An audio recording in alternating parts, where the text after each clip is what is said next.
Ini kita akan mengangkat satu cerita perjalanan hidup seorang santri yang berhasil mendapatkan beasiswa S1 jurusan kedokteran umum di Universitas Indonesia karena berhasil menghafal Al-Quran 30 juz.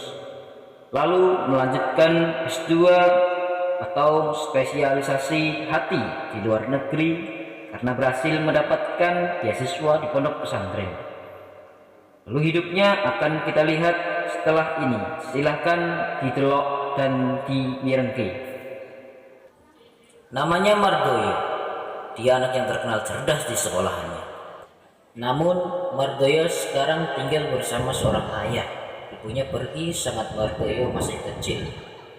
Mardoyo pun tak punya saudara. Dia anak satu-satunya, anak yang terakhir.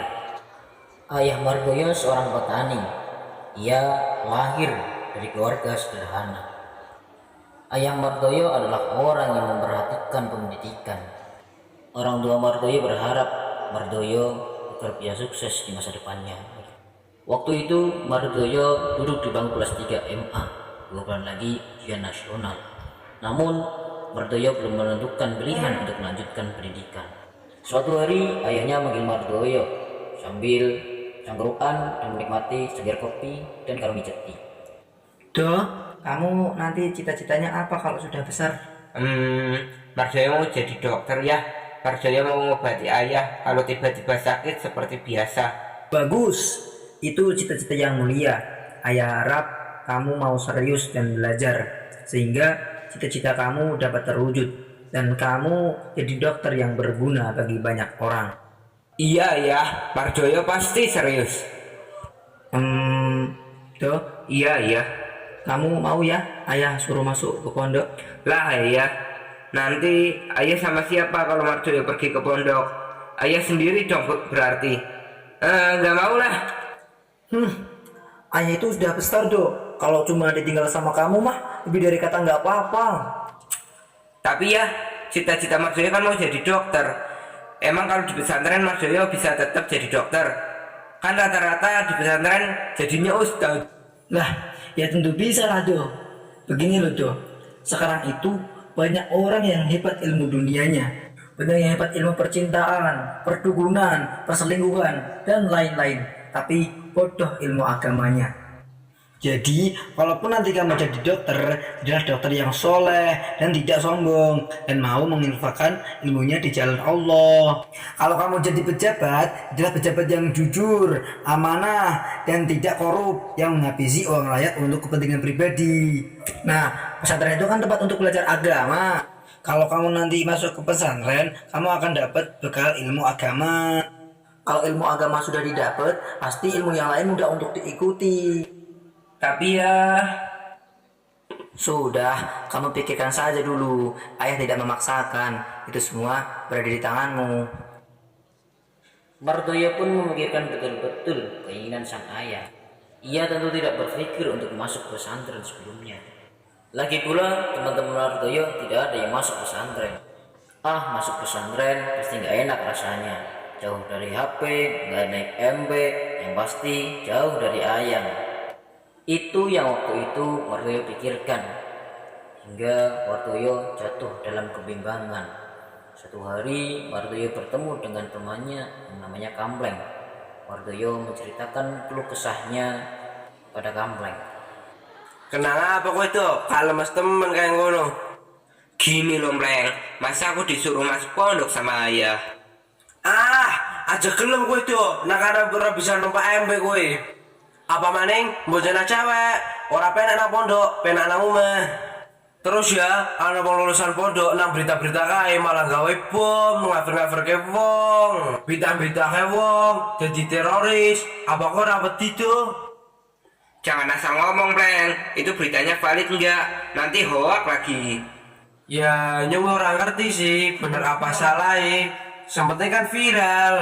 Ingat, Pleng, viral itu bukan menjadi tolak ukur suatu berita. Karena di media sosial itu, yang benar bisa jadi salah, yang salah bisa jadi benar. Jangan asal ngomong, Pleng. Lah, malah padu. Kowe kaya wong wis tau mondok kae, padahal kowe ora pernah mondok sama sekali. Aku bukannya bela pondok, Mleng. Aku hanya membela kebenaran. Ya wis, daripada padu, mending pusing ML. Ya udah, masuk. Welcome to Mobile Legends! 5 seconds till the enemy reaches the battlefield. Smash them! Mardoyo tetap memikirkan permintaan ayahnya untuk masuk ke pesantren. Ia masih bimbang. Di satu sisi, dia ingin masih menikmati masa mudanya seperti apa yang dikatakan si Kampleng. Namun, di sisi lain, Mardoyo sadar betul bahwa kebebasan itu akan memperburuk masa depannya dan memperburuk mimpi-mimpinya dan gelintur-gelinturnya. Hingga akhirnya Mardoyo jatuh dalam kebimbangan. Kamu masih bimbang tuh? Ayah. Iya nih ya, Mardoyo masih bimbang. Ayah sih nggak maksa, cuma kamu harus berpikir baik-baik doh. Kalau kamu sekolah di sekolah biasa, kamu akan sulit fokus doh. Ada HP, ada game, nanti kamu pacaran lagi. Coba kalau kamu di pondok, jangankan pacaran, laki-laki sama perempuan aja dipisah. Jadi kamu bisa fokus dan jadi anak soleh. Ya udahlah ya, kita lihat dulu pondok pesantrennya. Nah, gitu dong. Itu baru namanya anak ayah. Yaudah, besok kita ke pondok. Akhirnya Mardoyo mau melihat-lihat pesantrennya dan ayahnya mengantarkan Mardoyo ke suatu pesantren. Pesantren itu mewah, mepet sawah. Di halaman pesantren ada sebuah makom waliullah. Dan Mardoyo dan ayahnya menemui seorang ustadz dan bertanya-tanya tentang banyak hal tentang pondok pesantren tersebut. Ayah Mardoyo bertanya-tanya kepada ustadz tersebut tentang kegiatan sehari-hari dan kegiatan belajar mengajar di pondok tersebut. Hingga akhirnya Mardoyo pun mau masuk ke pondok pesantren tersebut setelah Mardoyo menerima surat kelulusan dari sekolahannya. Hari-hari paling berat di mana ayah Mardoyo harus benar-benar jauh dengan Mardoyo. Waktu itu ayah Mardoyo mengantarkan Mardoyo ke pondok pesantren, melepas anak sematawayangnya dan harus jauh dari dirinya. Bersiap untuk melepas anak sematawayangnya untuk menjadi penerus Nabi Muhammad. Tuh, jangan sia-siakan usaha ayah buat cari duit untuk sekolahmu. Ayah ini cuma seorang petani yang setiap hari punggung dibakar mentari, pergi pagi-pagi, pulang sore nanti. Belajar di sini jadi anak yang berbakti.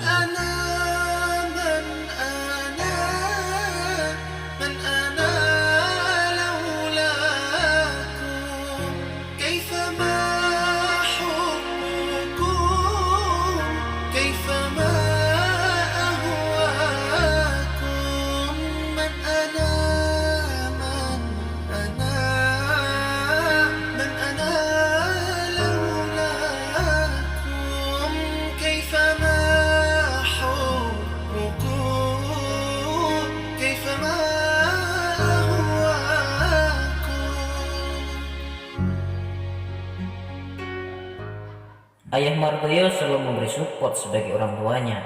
Beliau sadar betul bahwa pesantren tidak akan bisa mengubah seorang anak tanpa ada bantuan dan doa dari orang tua. Meletakkan dan hanya menitipkan begitu saja, maka nasihat demi nasihat dan beri-beri doa yang terucap dan mengalir pada diri Mardoyo. Kehidupan Mardoyo yang baru saja dimulai. Dia yang baru pertama kali menjadi seorang santri dan menapaki kehidupan di dunia pesantren. Wahai ente yang di depan! Astagfirullahaladzim! Tolong woi! Balik ke belakang! Ini kita aja udah sebulan nunggu. Ente baru datang langsung ke depan. Astagfirullah! Tolong! Antri! Astagfirullahaladzim! Tolong woi! Awal kali masuk pesantren, Mardoyo kaget. Semua terasa baru. Makan antri, mandi antri, semua serba antri. Bahkan ada rasa tidak betah, ingin keluar rasanya. Apalagi melihat teman-temannya yang sudah keluar dari pesantren. Rasa tidak betah itu seketika menghilang ketika Mardoyo teringat perjuangan ayahnya untuk menyekolahkannya. Hingga akhirnya Mardoyo tetap bertahan di dalam pesantren. Kuncinya ada dua. Yang pertama, sabar. Disebutkan dalam Mahfudat, man sabara dhafira. Barang siapa yang bersabar pasti akan dapat. Yang kedua, bersungguh-sungguh. Menjada fina, disebutkan dalam Al-Quran, lanahdiyannahum subulana. Barang siapa yang bersungguh-sungguh di jalan kami, maka kami akan memberikan jalan baginya. Maka para santri sekalian, marilah kita bersabar dan bersungguh-sungguh agar Allah memberikan apa yang kita inginkan. Dikala Futuh pun ustaz-ustaz di pondok memberikan semangat. Maka Mardoyo menjalani kehidupan di pesantren dengan terus belajar. Ia melupakan ketidakbetahannya dengan membunuh jenuh dengan cara membaca. Ia memotong waktu untuk banyak menghafal dan melakukan kegiatan-kegiatan yang berguna untuk masa depannya. Ia sudah menghilangkan rasa ego dan nafsunya untuk keluar dari pesantren. Ia ingat betul keinginan sang ayah agar di kemudian hari ia menjadi seorang dokter yang berguna dan soleh tentunya. Maka Mardoyo benar-benar serius dalam belajar. Ada sebuah perkataan, barang siapa yang menanam pasti akan memanen. Setelah Mardoyo lama di pesantren, berita baik itu datang kepada Mardoyo. Tuh, sini tuh. Iya Ustadz, ada apa? Kamu punya hafalan berapa juz? Alhamdulillah Ustadz, udah 20 juz. Masya Allah, bagus-bagus. Kamu lanjutkan lagi hafalan kamu sampai 30 juz. Ada kabar baik buat kamu. Salah satu universitas memberikan beasiswa kedokteran bagi siapa saja yang hafid. Alhamdulillah Ustadz, beneran Ustadz? Beneran. Jadi kamu selesaikan dulu hafalan kamu sampai 30 juz. Nanti kami akan bantu kamu buat dapat beasiswa itu. Pasti Ustadz, itu cita-cita saya menjadi dokter Ustadz. Saya akan menyelesaikan 30 juz. Doakan saya ya Ustadz. Iya, pasti saya doakan. Setelah mendapatkan berita itu, Mardoyo benar-benar semangat di dalam menghafal Al-Quran. Ia menyelesaikan 10 juz terakhir di dalam surat Al-Quran. Ia mengulang hafalan yang selama ini sudah dihafal. Mardoyo harus benar-benar meraih mimpinya. Mardoyo harus benar-benar menjadi seorang hafid. Itu tekadnya. Ia sadar betul ada orang-orang yang harus ia banggakan. Ada banyak orang yang patut ia beri senyuman, maka ia lupa dengan rasa lelah. Mardoyo lupa dengan rasa santai dan semua itu. Yang Mardoyo tahu hanyalah berusaha, yakin, dan tawakal kepada Allah Ta'ala. Karena ketika kita sudah melakukan semua itu, Allah akan memeluk doa-doa kita. Allah Subhanahu wa Ta'ala akan memeluk mimpi-mimpi kita. Mardoyo adalah orang yang ingin membuktikan kepada dunia. Dengan usaha dan doa yang selalu Mardoyo panjatkan, akhirnya Mardoyo menyelesaikan hafalannya. Hari ini Mardoyo diuji dan dilihat oleh orang yang ia ingin lihat senyumannya. Dilihat oleh orang yang ia cinta dan dilihat oleh orang yang ia harap doa-doanya, yaitu ayahnya. Mardoyo benar-benar ingin membuktikan kepada siapapun. Mardoyo benar-benar ingin membuktikan kepada dunia bahwa dengan doa dan usaha tidak ada yang tidak mungkin di atas muka bumi ini. A'udzu billahi minasyaitonir rajim. Bismillahirrahmanirrahim.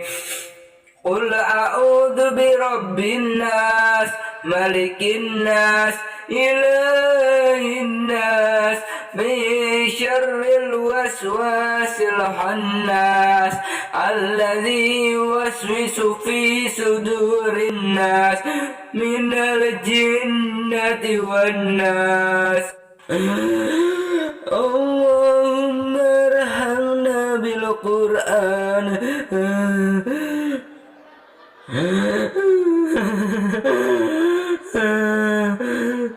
Ayah, maafkan Mardoyo ayah. Maafkan Mardoyo belum bisa membahagiakan ayah. Maafkan Mardoyo jika banyak salah ayah. Maafkan aku ayah, jika selama ini Mardoyo masih menjadi anak yang nakal ayah.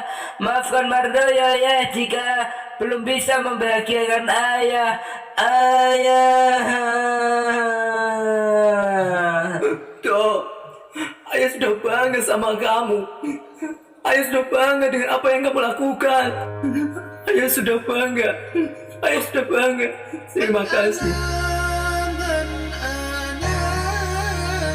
من أنا لولاكم كيفما حبكم كيفما Itulah kisah Mardoyo sudah berakhir.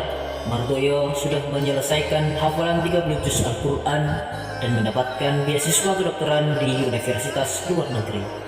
Ingat Bapak Ibu sekalian, bahwa hidup itu adalah sebuah perjalanan, bukan sebuah pelarian. Bukan tentang siapa yang bisa, tapi tentang siapa yang mau berusaha. Sekian nampilan dari kami, santri Pondok Pesantren Darul Farah Eskawani.